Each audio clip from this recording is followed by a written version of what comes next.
Hi, this is John. Hey John, this is Tom. I was just reaching out to see if you're ready to do a transition on that file I had sent you the folder for the other day. Yeah, Tom, congratulations. Thanks. Yeah. Good job. Seems like you're getting a lot of them these days, so way to go. Yeah, thanks.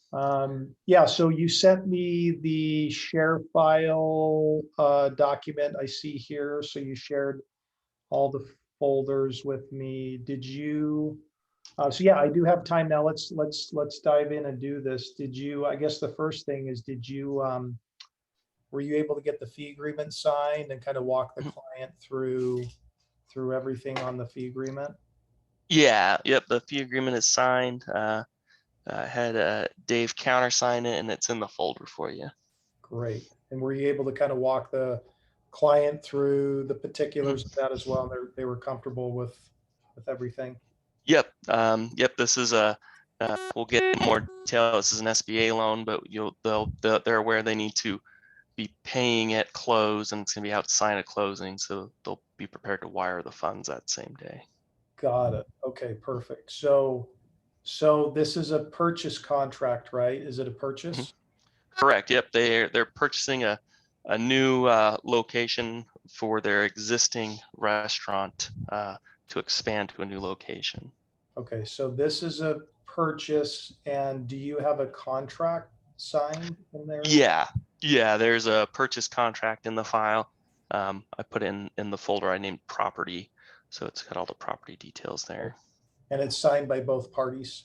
Correct. Yep. Signed by both parties. Awesome. And do you know what the go hard date is by chance on that, when their money kind of goes hard, or? Yeah, they've got 40, actually, no, they've got 60 days due diligence on the purchase. So they've got a purchase contract signature date was August 15th. So we'll be 60 days from then. Got it. Okay. And um, the and you said that their close date is actually 60. You said 60 days, or 60 days from that time? Yeah, so they've got from August 15th, they've got 60 days for the due diligence. Okay. So at that point, let's see, let's do the math on that. They're going to be, So August they're 5th. going to be October 14th is going to be the end of their due diligence period. Okay. And then And then, after that, they're going to have another 30 days to close.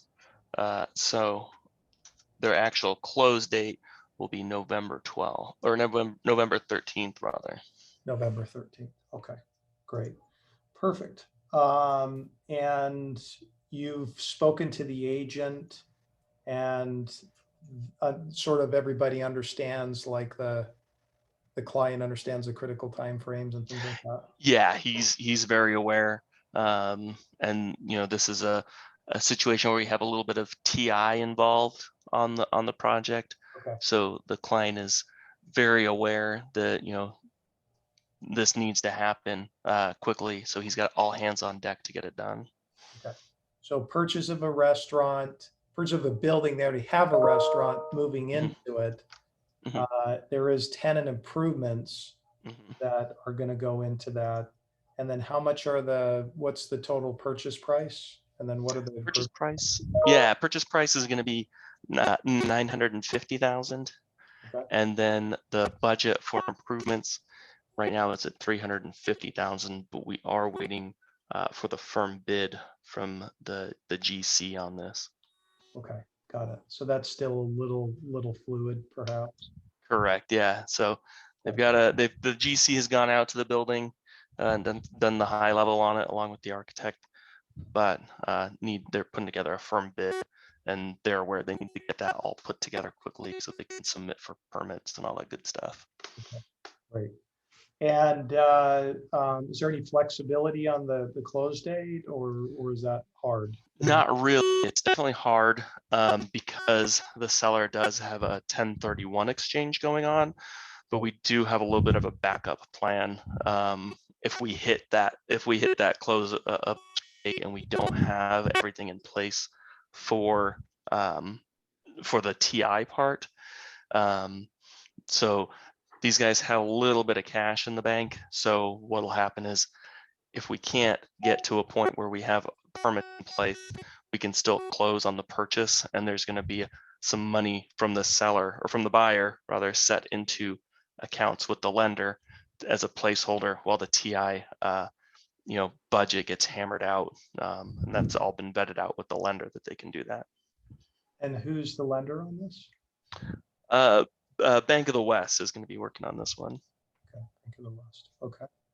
And do you, will this be a 7A loan or a 504, I suppose? It will be a 7A. All right. And then how is, so you're saying that the fee will be paid, have you talked to them about bringing a check to close, or how did we? Yeah, I let them know that that's something they need to wire to Integrity Capital on the day of closing, so they are aware of it. Okay, great.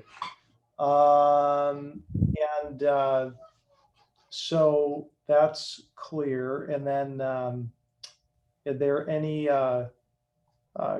critical items or things that we need to attend to that I should be aware of when we transition? Or I think it's just good to, especially during the kickoff call, discuss the timeline on construction and getting the construction budget together.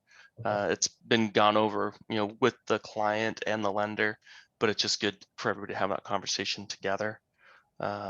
So that's, I think, going to be the important piece here, even though we do have a backup plan. okay. And how would you say the borrower is to work with? Are they pretty good temperament? Anything? Yeah, definitely on top of getting things, and very easy to work with. So I think you'll enjoy working with them, actually. Great. And have you completed the summary? So everything's filled in terms Yep. of, okay. Yep, correct. The file summary is all complete. Great. So I'll have all this stuff I need there.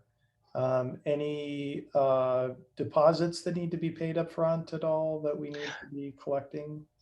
Yeah, there's an initial wire that has already been sent to the lender. The lender confirmed that they received it.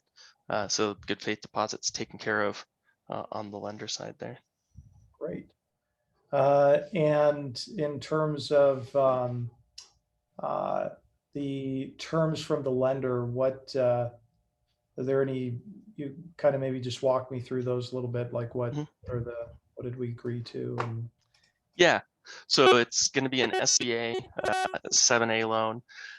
Because it's an expansion of an existing business. It's not a new business. They actually have pretty good rates here, and they're going to be able to get fixed loan for 25 years with 25-year amortization, and our rate is not locked yet, but the LOI is showing 3.52%, and that will get locked when it goes into underwriting. Okay. So it would be good to make sure the borrowers, lender's still sending out an initial needs list. So it'd be good to make sure that we're getting items from the borrower so we can lock that rate as quick as possible. Right. And any, who's the referral source on this? Where was it generated from?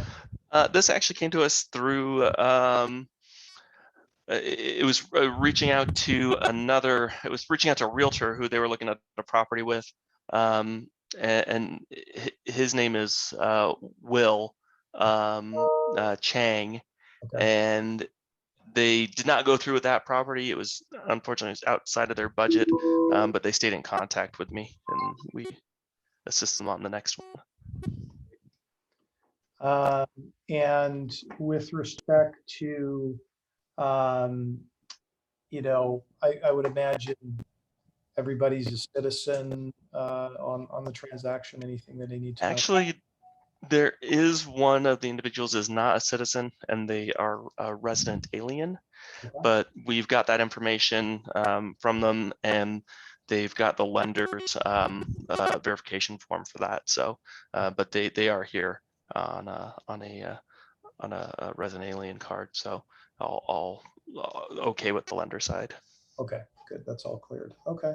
And is there any other sort of challenges that I should be aware of, or anything else that we should know before we wrap that up at all? Or No, I think this one, we've got a client that's definitely eager to get things done, and they've got actually a pretty good background in law, but it's moved into the restaurant industry. So definitely a sharp individual, and understands timeline, and that they need to provide documents when they're asked for. So I think it'll be a good client to work with. Just need to make sure that we keep things moving, getting that construction budget in, and all that good stuff for the lender to be able to underwrite. it's great. And do you have a backup lender in place with that? Yeah, if doesn't work with Bank of the West, it would go to Umpqua Bank. They can get it done also. Good. Unfortunately, not with a long-term fixed rate. So Understood. Well, that's great. Well, I don't have any other questions on my end, so I will dive in, and I'll set up a time with the lender to talk to them. This is sort of my next steps in getting the checklist of things that we need. Obviously, I'll communicate with the bar within the next 24 hours, and then I will proceed to do a kickoff call with them as well. So is there anybody specific that you feel like I need to have on that call, or is it? yeah, the client I discussed that. I think it'd be good to have their GC on that call. So make sure we present them with that option. Just then that way the GC can hear the timeframes clearly and be able to provide feedback if they're going to be able to get permits in time on what we're looking at getting done. So yeah, include their GC, please. Great. Absolutely. Well, great job again, and I will dive in. So thanks a lot, Tom. Awesome. Yep. Thanks. And if you have any questions on it, definitely give me a call. But I know you'll be able to take care of it for me. Thank you so much. Look forward to it. Bye. Thanks. Bye.